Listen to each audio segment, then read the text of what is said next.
Number 11. Dandre Powell. One day in 2021, while providing a ride to a Lyft customer in South El Monte, California, 67-year-old rideshare driver Paul Liao suddenly found himself being robbed at gunpoint by the man sitting in his back seat. Dashcam footage showed the suspect demanding money and grabbing the driver's phone in the parking lot of a gas station. The armed thief also allegedly tried to steal the car, but Liao managed to talk him out of it. In addition to having his phone stolen, Liao handed over his wallet, which contained more than $1,500 in cash. He was struck in the face with the robber's gun at least twice during the encounter, leaving his face bruised and bloody. The case gained widespread attention after Liao's daughter-in-law created a crowdfunding campaign to help raise money for medical bills and to replace the stolen phone and money. In just 1 week, more than $32,000 in donations poured in.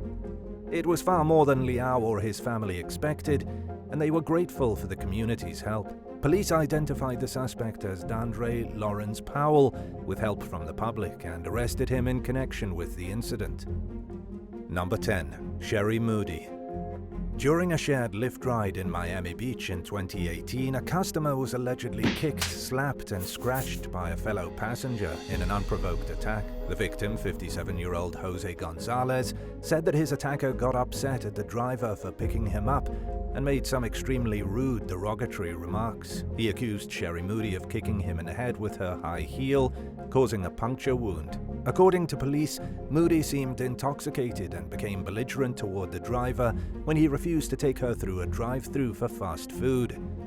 When she assaulted Gonzalez, the driver decided he had had enough of her behavior. He pulled over, removed Moody and her friend from the vehicle, and drove Gonzalez home.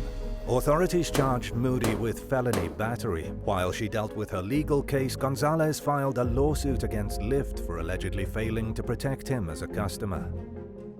Number 9. Brandy Latrell. A Lyft ride that started out like any other quickly turned violent for driver Brandy Latrell after she picked up a young man in Jackson, Mississippi one day in 2021. She made small talk with the passenger, who told her he was on his way to his job at a fast food restaurant. Out of nowhere, the customer pulled a gun and ordered Brandy into the back seat of the vehicle. He took her phone and credit cards, drove to a remote wooded area, and shot her at least 6 times before leaving her for dead with bullet wounds to her legs, arms, and shoulders.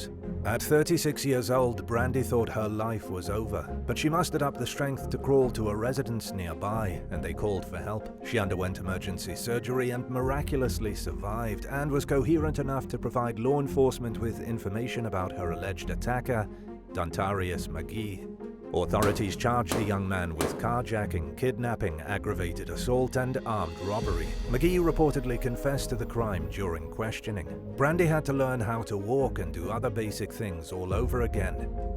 She made a full physical recovery, but still battles with the emotional trauma of what she went through, although she made it clear during an interview with WJTV that she does not let the suspect control her thoughts or her life. In addition to driving for an all-female rideshare company, Brandy is now an advocate for rideshare drivers who campaigns to raise awareness about safety. Number 8. Kevin Rojas. In early 2022, authorities in Miami Beach, Florida accused a 28-year-old Lyft driver named Kevin Rojas of brutally attacking a tourist from Texas after she requested a ride from a bar to her hotel. The woman had ordered the car when she started feeling sick and decided it was time to call it a night. She later claimed that she fell asleep during the ride and woke up to realize that Rojas had allegedly passed by the hotel and was continuing to drive around. According to a police report, the driver parked at some point and climbed into the back seat, where he proceeded to attack the victim. She told police that she was too intoxicated to fight him off and that he dropped her off at her hotel after the assault. Rojas was charged with battery and was immediately removed from the Lyft platform once the company learned of the allegations against him. He was initially held on $500,000 bond, and the police report claimed that surveillance footage was consistent with the victim's claims. But the state attorney's office dropped the charges less than a month later, citing contradictory evidence. Number 7. Gary Levine. Something appears to have gone horribly wrong for 74-year-old Lyft driver Gary Levine after he picked up a customer in Delray Beach, Florida in early 2023. It was the last his family had seen or heard from him. Over the following several days, Levine's red 2022 Kia Stinger was seen in parts of Florida he had no reason to be in, including the northern region of the state. It was then spotted in North Carolina, prompting federal authorities to alert local law enforcement to be on the lookout. A high-speed chase ensued as the police pursued the car across 3 counties. The Kia finally came to a stop after running over some spike strips in Ellenborough. As I'm sure you've figured out by now, the man behind the wheel wasn't Levine. In a last-ditch attempt to evade authorities, he tried to flee on foot, but deputies quickly caught up with him. They identified him as 35-year-old Matthew Flores, who was wanted in connection with a homicide that occurred about a week before Levine went missing. He was taken to jail for a parole violation along with charges of eluding law enforcement, speeding, and intoxicated driving in North Carolina. Flores also faces charges in connection with the homicide in Florida, and his role in Levine's disappearance is under investigation. The missing man's family members told the South Florida Sun-Sentinel that they were unsure whether Flores was a Lyft customer or how the car came into his possession. Number 6. Tevin Kim Bagway. During an early morning shift in Boynton Beach, Florida one day in 2021, Lyft driver Tevin Kim Bagway collided with a motorcycle and then hit a tree with his car. After making sure that the man on the motorbike was okay, Kim Bagway went back to his car to check on his passengers. The motorbike rider, 38-year-old Michael Radler, allegedly approached Kim Bagway with a knife measuring at least 12 inches, 30.5 centimeters long, and attacked him. Witnesses recalled seeing Kim Bagway fall to the ground as Radler got on top of him and slashed and stabbed him repeatedly, puncturing one of his lungs and cutting a large gash from his temple to his jaw. The victim was left covered in injuries, including defensive wounds he got from trying to fight off his attacker. Kim Bagway's passengers searched for police while the suspect fled on his bike. Authorities caught up with Radler less than an hour later and booked him into the Broward County Jail on suspicion of attempted first-degree murder.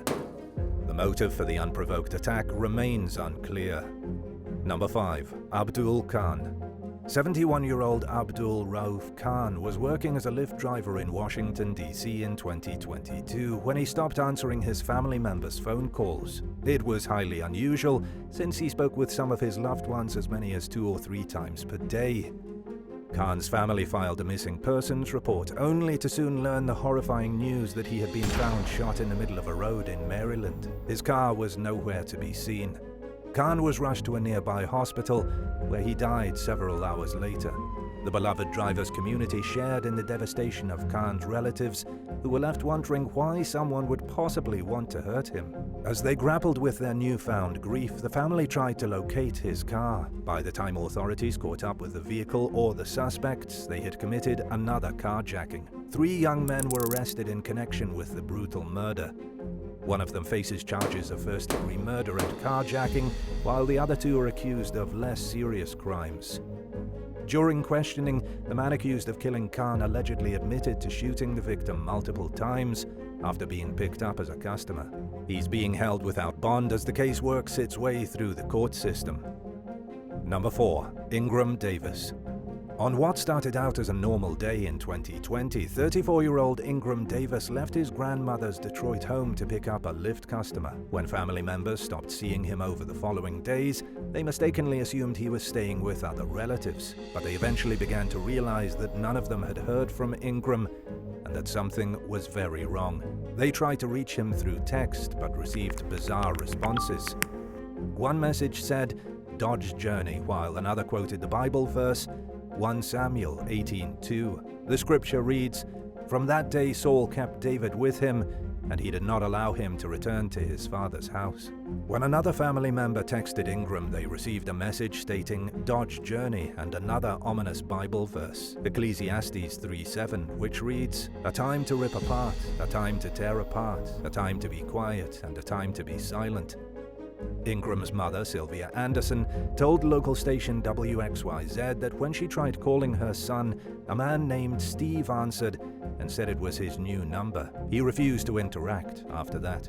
Ingram's relatives reported him missing to both law enforcement and Lyft, but they told Fox 2 Detroit that they kept hitting roadblocks with convincing anyone to investigate with the sense of urgency they felt the case deserved. A spokesperson for the Detroit Police Department reassured that the agency was doing what they could, but that they had no information to believe Ingram met with foul play. Months later, the family said they were still struggling to get authorities to pay attention to Ingram's disappearance. He remains missing to this day, and it's unclear where the investigation stands. Number 3. Rayna Oliver. Rayna Oliver, better known by her stage name Game Over Reedy, was primarily known for her rap music until 2015. But the New Orleans-based musician drew attention away from her talent and toward her parenting skills when she allegedly ordered a Lyft to take her 5-year-old to school. According to authorities, Oliver put the child in the car and told the driver she wouldn't be joining them for the 8-mile, 13-kilometer drive. She then went back inside her house. Instead of taking the kid to school, the driver went to a sheriff's office and said that he had told Oliver he couldn't transport an unaccompanied minor. The suspect ended up turning herself in and was charged with child desertion. She also had 2 outstanding warrants at the time. In a video that she posted for a short time on social media before deleting it, Oliver explained that she wasn't feeling well that day and thought it would be okay to send her child to school in a Lyft. She also said that the driver charged her for the ride, even though he didn't end up going to the designated destination. Number 2. Ella Goody. 33-year-old Lyft driver Ella Goody was last seen in March of 2022. She told her family she was heading from Louisiana to Houston to drop off a rideshare customer. They never heard from her again. 12 hours later, Goody's car was seen returning to Louisiana. The vehicle was spotted in Texas again the next day, and it was found abandoned in Missouri 3 weeks after Goody's disappearance. A few weeks later, police announced that they were now investigating the case as a homicide. They named 36-year-old Brandon Francisco, the last person Goody was known to have contact with, as a person of interest in the case. But they released few other details, and the case seemed to reach a standstill as Goody's friends and family members prayed for answers. Her best friend Felicia Broussard told Dateline that Ella was looking for a job when the idea of driving for Lyft came up in conversation. Goody didn't like the idea of letting people in her car at first, but Broussard convinced her to give it a try. She was surprised by how much she enjoyed it, but unfortunately it seems as though her fears weren't completely unfounded. Number 1. David Camacho. While riding in a Lyft down I-95 in Hollandale Beach, Florida one night in 2020, 48-year-old David Camacho asked his driver if the vehicle's windows would stay locked. The driver, Patrick Myrtle, replied that the SUV was set to keep them locked while in motion, but that he could open the back window for Camacho. When he realized the passenger had stopped answering him, Myrtle looked back and realized that Camacho had leapt out the window, bringing his ride from Broward to Miami Beach to a tragically early end. He was hit by another driver and died from his injuries. A Florida Highway Patrol investigation concluded that Camacho, who moved to the US from France in 1998 and struggled with alcoholism, had taken his own life. Earlier that day, Camacho had crashed a car, leading authorities to speculate that he may have recently relapsed. Myrtle was shocked by the incident, especially because up until the moment he climbed out the window, Camacho was acting totally normal, like he was on his way to go enjoy his weekend. The traumatized driver told the South Florida Sun-Sentinel that he was unable to work for a week following the disturbing incident. But he seemed to feel even worse for Camacho's family, whom he extended his deepest condolences to. Thanks for watching. If a suspiciously behaving rideshare driver came to pick you up and you couldn't get another ride to your destination 3 miles away, would you get in the car, remain stranded, or walk? Let us know in the comments below, and don't forget to subscribe. See you next time. Bye.